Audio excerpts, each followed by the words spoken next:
I'm Geraldine Cahill, and we're outside Concordia University in St. Paul, Minnesota, where a group calling themselves the Peace Island is holding a two-day conference alongside the Republican Convention. Speaking at a session called Justice and Human Rights was retired Colonel Ann Wright. Colonel Wright delivered her resignation to the then Secretary of State Colin Powell just one day before the first bombs fell on Iraq. We caught up with Colonel Wright after she spoke to conference attendees and asked her about current military involvement in Iraq and Afghanistan and what hope she feels for a peaceful withdrawal of troops.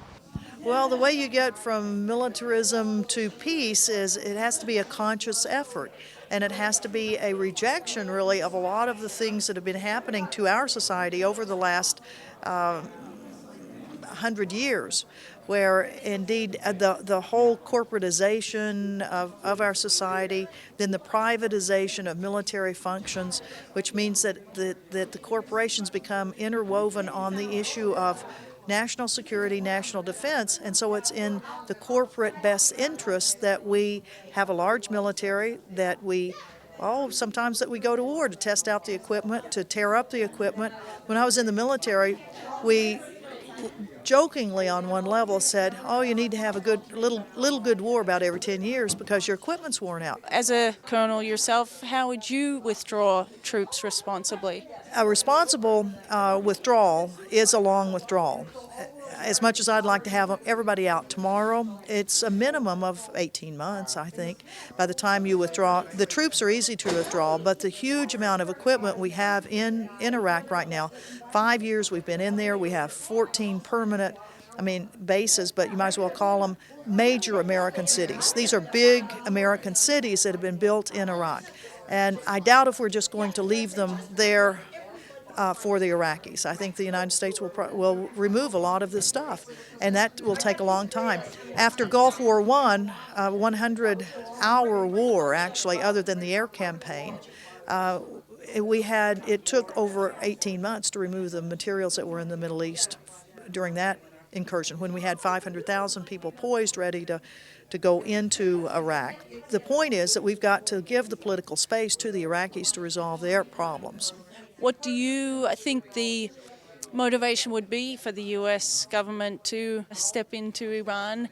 Do you see it happening, and what do you think they hope to achieve? It would be a major disaster, foreign policy disaster, military security disaster, national security disaster if the United States would attack Iran.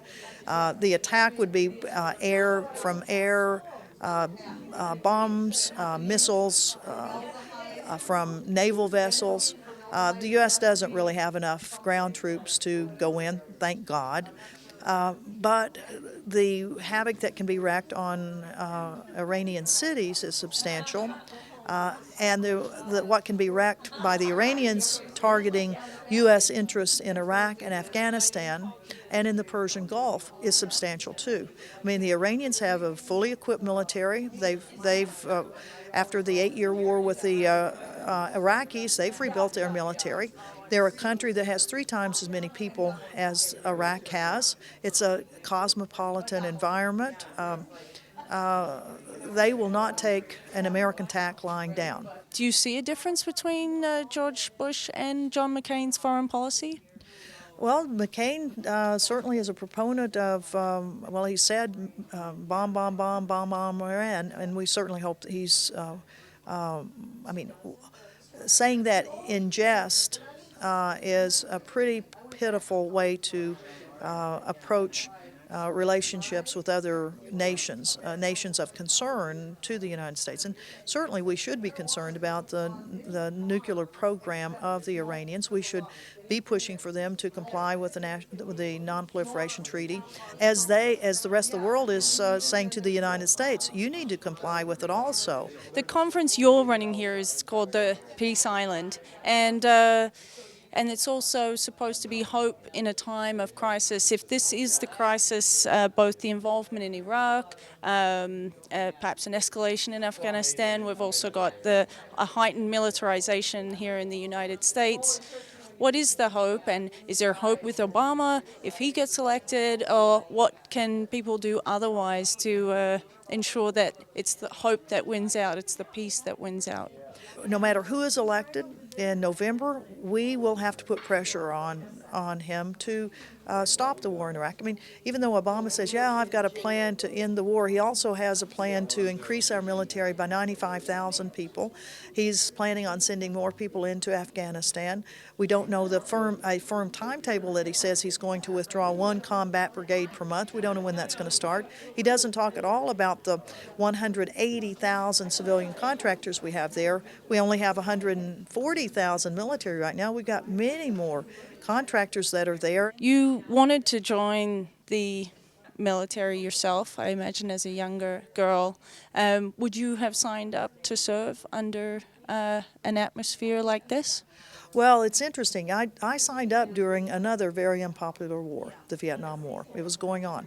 But I didn't sign up to go kill Vietnamese. I didn't want to go to Vietnam. I wanted to get out of Arkansas, the state that I grew up in. So like most of the kids that join the military, you don't want to go kill anybody, but you want to get out of Arkansas, a family that may be abusive. You may not have money for college. You know, there is such a variety of reasons. I would not join up to the military right now. I think our military is being abused by the government and the Bush administration. If I still can be recalled to active duty. When I retired, I purposefully put myself into the retired Retd reserve. So in case of national crisis, I could be recalled to active duty to help because I've got a lot of skills. But if the Bush administration should recall me to active duty, I would have to say, you'll have to court-martial me because I will not go. I would rather go to jail and save my conscience than do the bidding of the Bush administration on what I believe is an illegal war.